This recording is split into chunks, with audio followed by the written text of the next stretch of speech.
Hi, I'm Rachel, and welcome back to another edition of History in Your Own Backyard. We are in Osgood, Indiana, at the Osgood Trails, formerly the Osgood Quarries. I'm here with Steve. Steve, how are you doing today? I'm great, Rachel. Thank you. Thank you. Thanks for joining us here today. So when were the quarries in operation? The quarries were in operation in the early 1900s to around the 1950s. And how many people were employed in the quarries at that time? From what my sources say, there was around 150 people employed at the quarries here in this area.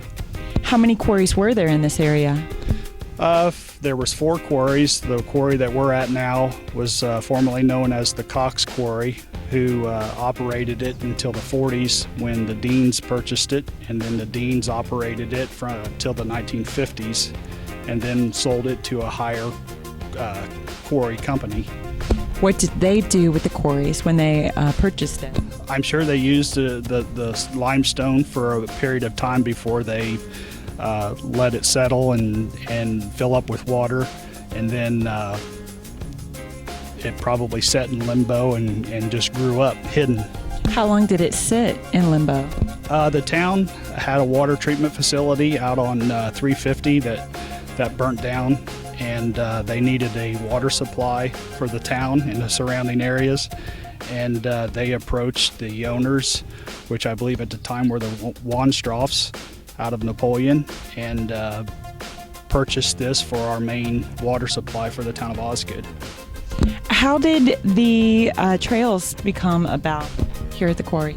Well, over the last 10 years, I became the gas and street superintendent, and our offices are located out here, and we kept doing some cleanup, and as the cleanup progressed, the thought process of making it more visible for people to use, and the scenery was just beautiful, and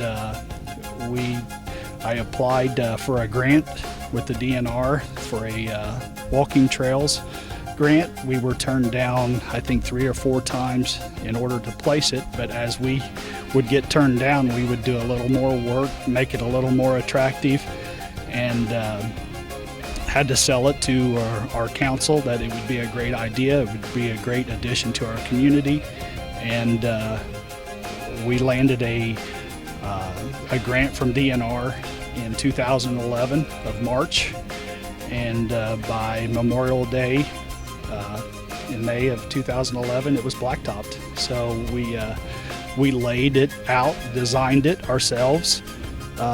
It's built by local people.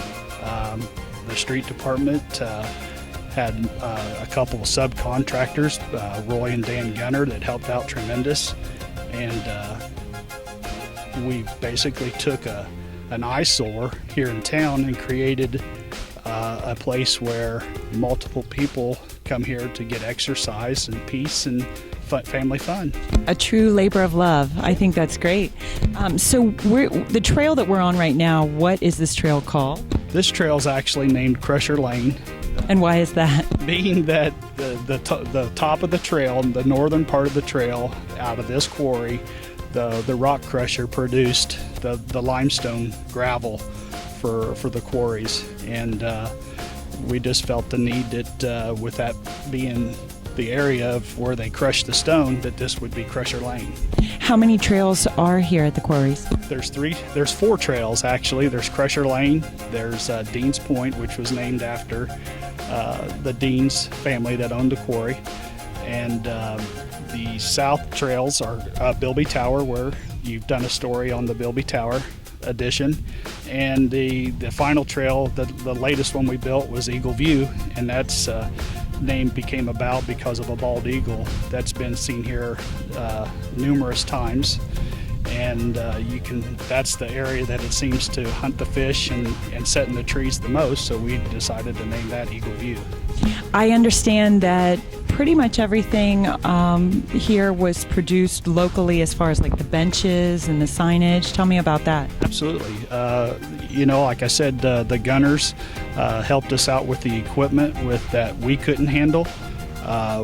Basically, Tim and I laid out the trails and we had the subcontractor come in from Johannigan. His name was Mouse Van Kurt, and we all four worked awesome together and built a place where it's just a neat family setting to come out.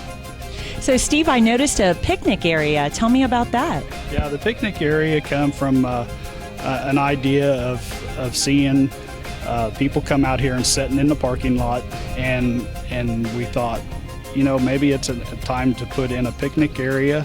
So we put in the pads for the picnic tables, and I went to a local shop here in town called Summers Metals, and Scott made us some homemade grills that looked fabulous, and they were a great addition to our trails. And when he built those, it led to a bicycle rack, where we designed a bicycle rack that holds 4 bikes, and the signs that are on our Ballard post with the trains that are actually on it that say Osgood Trails, he developed all that with his skills, and we had those painted from a Mulligan's body shop here in town with automotive paint, so the stability of them would be long term. And that's where I get into telling you that the trails was locally thought of, locally built, and the theme is from the people that live around in the community that built it to make it a nice area. Thank you for watching another edition of History in Your Own Backyard. Remember, travel slowly and stop often. Goodbye.